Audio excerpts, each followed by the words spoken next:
par la rencontre d'aujourd'hui. Nous avons brisé le mur de glace, le silence, et que nous allons, dans les jours et les semaines à venir, continuer à nous téléphoner, à nous rencontrer pour que, enfin, le pays soit ce qu'il était avant. Nous sommes reconnaissants de tout le bien et le sacrifice qu'il a fait et continue de faire pour nous, les Ivoiriennes et Ivoiriens, qui avions soif de développement, de paix et de stabilité, raison pour laquelle nous avions sollicité sa candidature malgré lui, malgré ses principes. Félicitations au président de la République pour sa brillante élection le 31 octobre 2020, avec un score sans appel de plus de 94% de suffrages exprimés. Et nous lui réitérons tout notre soutien pour la suite du travail qu'il a bien commencé, qui lui a valu la reconnaissance des Ivoiriennes et des Ivoiriens. Après le rappel brutal à Dieu de son fils, le Premier ministre Amadou Gom Coulibaly, candidat désigné de notre parti, le RHDP. Paix à l'âme d'Amadou Gom Coulibaly. Et il peut désormais aller en paix, se reposer. Son travail n'a pas été vain. Adieu AGC. Merci aux militants du RHDP pour le travail bien fait, vu la situation que vit la Côte d'Ivoire. Nous voulons ici et maintenant appeler à la retenue face aux déclarations et actes de défiance des jeunes des partis de l'opposition à l'autorité de l'État. Le réseau des jeunes cadres du RHDP, témoins et acteurs de la vie politique ivoirienne de ces 20 dernières années, veut par la présente demander à notre opposition de nous faire une fois de plus l'économie de leur décompte macabre et d'avoir du respect pour la vie des Ivoiriennes et des Ivoiriens. Nous leur demandons de revenir à la table de discussion avec le président de la République sans préalable et vite.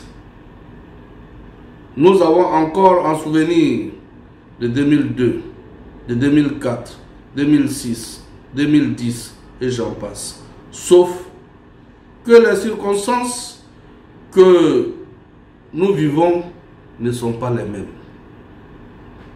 Au vu des résultats que nous avons eus et vu la mobilisation que nous avons constatée pendant cette période électorale, nous sommes en droit de dire qu'il ne pouvait en être autrement. Et c'est le lieu de dire que nous avons compris, notre opposition, qui sachant très bien qu'elles ne pouvons pas gagner des élections, a vite fait de se mettre dans un schéma insurrectionnel et de coup d'État.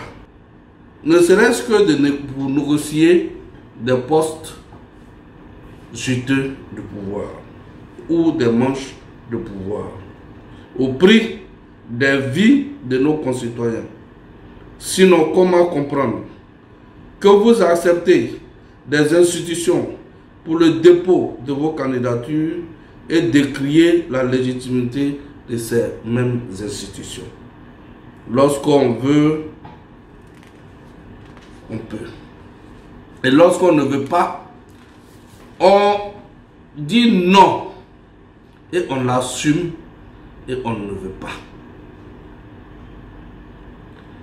Dans tous les cas, nous le disons tout net et nous l'assumons.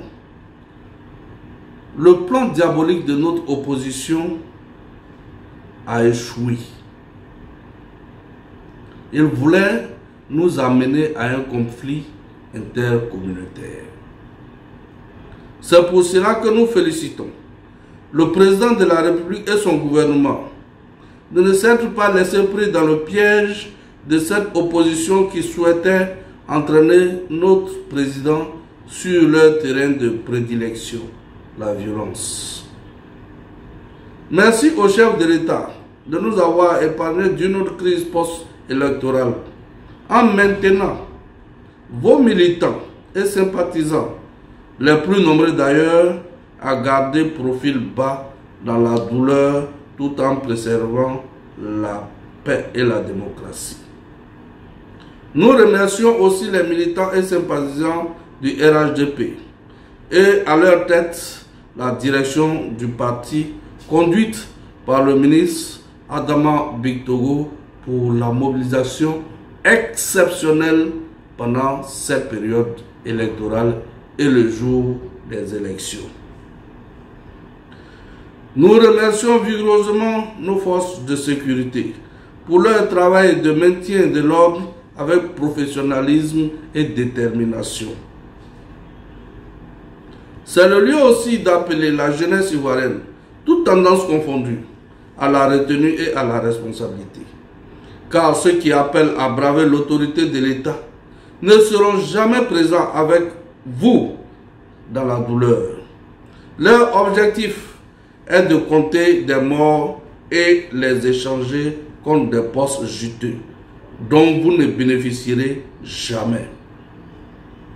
Nous souhaitons que nous concentrons, nous les jeunes, sur notre avenir, nos études, nos emplois. Ils savent que s'ils étaient dans la course, ils seraient battus au premier tour sans appel. Le Premier ministre Ahmed Bagayogo nous a dit: notre visite s'inscrit donc dans la consolidation de cette accalmie retrouvée ici à Bonoa. Nous avons passé un message de paix aux jeunes. Nous avons dit essentiellement que la politique est une chose, mais quand les leaders politiques font leurs accords et leurs arrangements, les jeunes ne sont pas là. Et donc je ne veux pas que ce soit les jeunes qui portent leurs désaccords. La vérité des urnes est là pour départager les politiques, mais ici, il faut de la paix pour qu'il y ait le développement. Ne vous laissez pas distraire. Rien ne viendra changer l'ordre constitutionnel déjà installé démocratiquement par les urnes.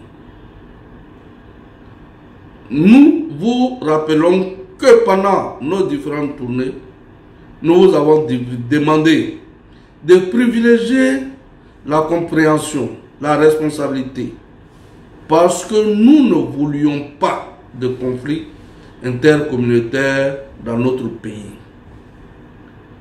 Chers amis de la presse nationale et internationale, nous vous appelons à privilégier le professionnalisme au militantisme ou à la corruption.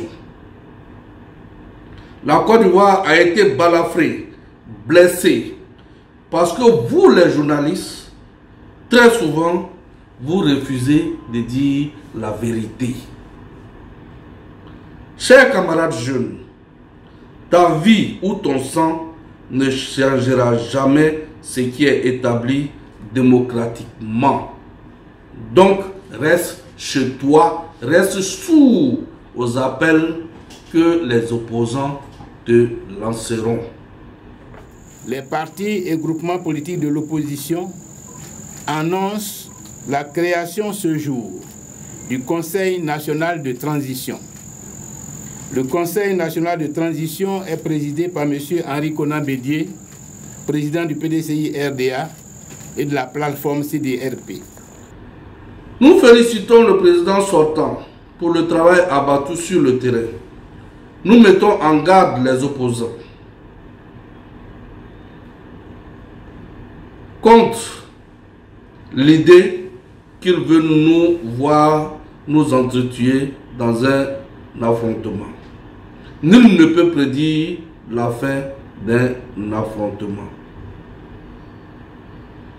Nous félicitons les autorités judiciaires pour leur action judicieuse pour ramener les uns et les autres à la raison. nous souhaitons que le droit soit appliqué en cas de poursuite judiciaire.